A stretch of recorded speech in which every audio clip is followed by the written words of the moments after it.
성도 여러분 안녕하세요. 말씀 묵상 리바이블입니다. 하나님의 말씀을 붙들며 오늘 하루도 승리하시는 성도님들 되시기를 주님의 이름으로 축복합니다. 오늘 하나님께서 우리에게 주시는 말씀은 요한계시록 11장 14절에서 17절까지의 말씀입니다. 우리 함께 읽겠습니다.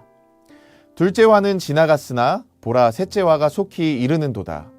일곱째 천사가 나팔을 불매 하늘에 큰 음성들이 나서 이르되 세상 나라가 우리 주와 그의 그리스도의 나라가 되어 그가 세세토록 왕노릇 하시리로다 하니 하나님 앞에서 자기 보좌에 앉아있던 24장로가 엎드려 얼굴을 땅에 대고 하나님께 경배하여 이르되 감사하옵나니 옛적에도 계셨고 지금도 계신 주 하나님 곧 전능하신 이여 친히 큰 권능을 잡으시고 왕노릇 하시도다. 아멘. 오늘은 요한계시록 11장 14절의 말씀을 가지고 함께 은혜를 나누려고 합니다. 오늘 말씀을 보시면 요한계시록에는 세 가지 화에 관한 내용이 등장하는데요.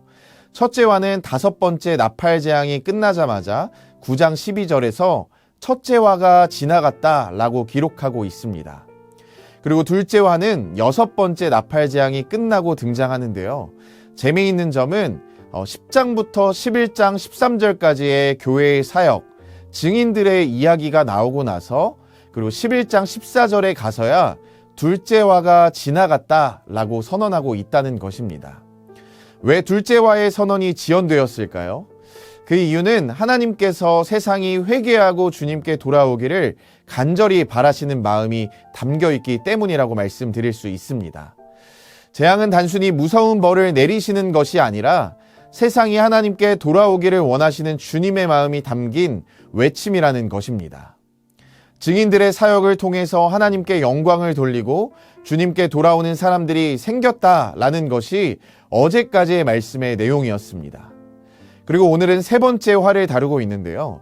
마지막인 세 번째 화는 앞선 두 화보다 훨씬 더 놀랍고 파격적인 변화를 보여줍니다. 11장 14절 말씀을 보시면 둘째 화는 지나갔으나 보라 셋째 화가 속히 이르는도다 라고 성경은 셋째 화의 내용을 말하기 전에 셋째 화가 속히 이른다 라고 먼저 선언하고 있는데요. 여러분 이것 자체가 특이한데 더 특이한 점은 셋째 화의 내용이 우리가 생각하는 재앙이 아니라는 점입니다. 그 내용은 15절부터 기록되어 있습니다. 일곱째 천사가 나팔을 불매 하늘에 큰 음성들이 나서 이르되 세상 나라가 우리 주와 그의 그리스도의 나라가 되어 그가 세세토록 왕노릇 하시리로다. 아멘. 여러분 이게 정말 화의 내용일까요? 마치 축제의 선언 같지 않으신가요? 맞습니다. 셋째 화의 내용은요, 무시무시한 재앙이 아니라 하나님의 나라가 완성되고 그리스도께서 영원히 왕으로 다스리신다는 찬양과 경축의 내용입니다. 물론 믿지 않는 사람들의 입장에서는 그들이 그토록 외면했던 예수님이 왕으로 다스리신다고 하는 점에서는 분명 화가 맞을 것입니다. 그러나 믿는 우리들에게는 축제의 내용인 것입니다. 바로 이러한 점만 보더라도 요한계시록은 결코 우리를 두렵게 하려는 책이 아님을 분명히 보여줍니다. 성경의 시선은 재앙에 머물러 있지 않고 재앙을 넘어선 하나님의 나라의 위대한 승리와 완성에 고정되어 있기 때문입니다. 그렇다면 왜 셋째 화를 통해서 우리가 이렇게 기뻐하고 축하해야 할까요? 두 가지 중요한 이유가 있는데요. 첫째는 하나님의 나라가 이미 시작되었고 완성되어 승리했기 때문입니다. 17절 말씀을 보시면 옛적에도 계셨고 지금도 계신 주 하나님 곧 전능하신 이여 친히 큰 권능을 잡으시고 왕노릇 하시도다 라고 말씀하고 있습니다.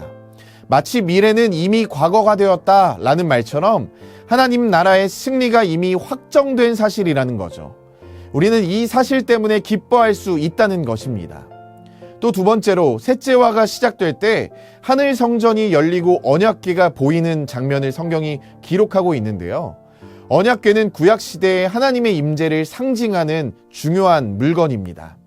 성전문이 열리고 언약궤가 보였다라는 것은 하나님께서 친히 군사로 나타나셔서 그분의 백성들을 위해 싸우시겠다라는 선언입니다.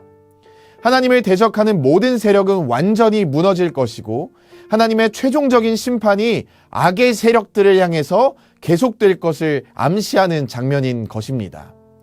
우리는 여기서 두 가지 중요한 교훈을 얻을 수 있는데요.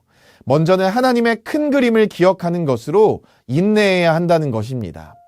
우리가 사는 세상은 때때로 재앙처럼 느껴질 만큼 힘들고 어려운 일들이 가득합니다. 그럴 때 우리의 시야는 좁아지고 눈앞의 문제만 보면서 희망과 소망을 잃기가 너무 쉬운데요. 하지만 요한은 재앙 그 자체를 바라본 것이 아니라 재앙이 지난 후에 완성될 하나님의 궁극적인 승리를 바라보았습니다. 우리도 마찬가지입니다. 삶의 어려움 속에서 당면한 고난만을 응시할 것이 아니라 하나님의 궁극적인 완성의 시선을 고정해야 한다는 것입니다. 우리에게 이 궁극적인 시선이 있다면 우리는 작금의 어려운 현실 속에서도 다시 일어설 수 있음을 우리에게 전하고 있는 것입니다. 두 번째로는 하나님의 싸움에 동참하되 유혹당하지 않는 것에 집중하며 분투해야 할 것을 가르쳐주고 있는데요. 우리는 혼자 싸우는 것이 아닙니다. 성전문이 열리고 언약궤가 보이는 것은 하나님께서 친히 우리 삶에 개입하셔서 우리와 함께 싸우시겠다라는 증거입니다. 이 싸움은 이미 승리가 확정된 싸움입니다. 그렇다면 우리는 여기에서 어떤 역할을 감당해야 할까요? 교회는 악한 세력을 직접 공격해서는 안 됩니다. 심판은 예수님께서 하시는 일이에요. 우리가 할 일은 악의 공격 앞에서 유혹당하지 않는 일에 집중하며 살아가야만 합니다. 여기서 유혹당하지 않는 일은 피해의식에 사로잡히지 않는 것입니다. 왜 나만 이래야 되는 걸까? 내가 왜 이런 일을 당해야 돼? 와 같은 생각에 빠지지 않는 것입니다. 또한 누군가가 나를 힘들게 했을 때 보복하려 하지 않고 복수를 하나님께 맡겨드리는 삶, 그 삶을 이야기하고 있습니다. 우리는 주님의 주권과 신실하심을 의지하며 우리 마음속에 떠오르는 악한 유혹들을 거절하는 싸움을 싸워 나가야만 한다는 것이 성경이 우리에게 들려주고 있는 교훈입니다. 사랑하는 엘사랑교회 성도님들, 이렇게 세 번째와는 우리에게 궁극적인 승리를 바라보며 우리가 겪는 싸움 속에서 하나님의 함께 하심을 믿고 유혹에 흔들리지 않는 굳건한 믿음으로 살아가라고 권면하고 있습니다. 우리의 싸움은 이미 승리가 확정된 싸움입니다. 그러므로 유혹과 원망, 보복의 마음을 거절하며 오직 주님의 신실하심을 붙잡으시기를 바랍니다. 또한 하나님께서 친히 우리와 함께 하시며 성전문을 여시고 언약궤를 보여주심으로써 우리를 위해 싸우시고 우리를 지키시는 분이심을 더욱 신뢰하실 수 있게 되기를 주님의 이름으로 축복합니다. 바로 그 믿음을 굳게 지키며 오늘 하루도 이미 승리하신 예수님의 보호하심 가운데에서 살아가시는 우리 성도님들이 다 되시기를 주님의 이름으로 축복합니다. 네, 우리 함께 기도하도록 하겠습니다. 사랑하는 주님, 요한계시록의 말씀을 통해 하나님의 궁극적인 승리와 소망의 마음을 품게 하시니 감사드립니다. 우리의 삶이 때로는 재앙처럼 느껴진다 할지라도 주님께서 영원히 다스리고 계심을 믿음으로 바라보게 하여 주옵소서. 어려움과 유혹 앞에서 낙심하거나 흔들리지 않게 하시고 우리와 늘 함께 하시며 친히 싸우시고 우리를 지키시는 하나님을 신뢰하며 오늘도 승리의 삶을 살게 하여 주시옵소서. 예수님의 이름으로 기도합니다. 아멘. 오늘도 우리 두 가지의 기도 제목을 주님 앞에 올려드리시면서 함께 기도하며 나아가기를 소망합니다.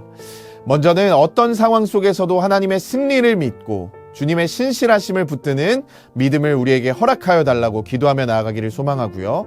두 번째로는 이번 주 토요일부터 진행될 유아유치부 초등부 여름 캠프에 하나님의 충만한 은혜를 허락하여 달라고 우리 여름 캠프를 위해서 간절히 기도하며 나아가도록 하겠습니다. 우리 주님께 이 두 가지의 기도 제목을 올려드리며 함께 기도하며 나아가도록 하겠습니다. 기도하겠습니다.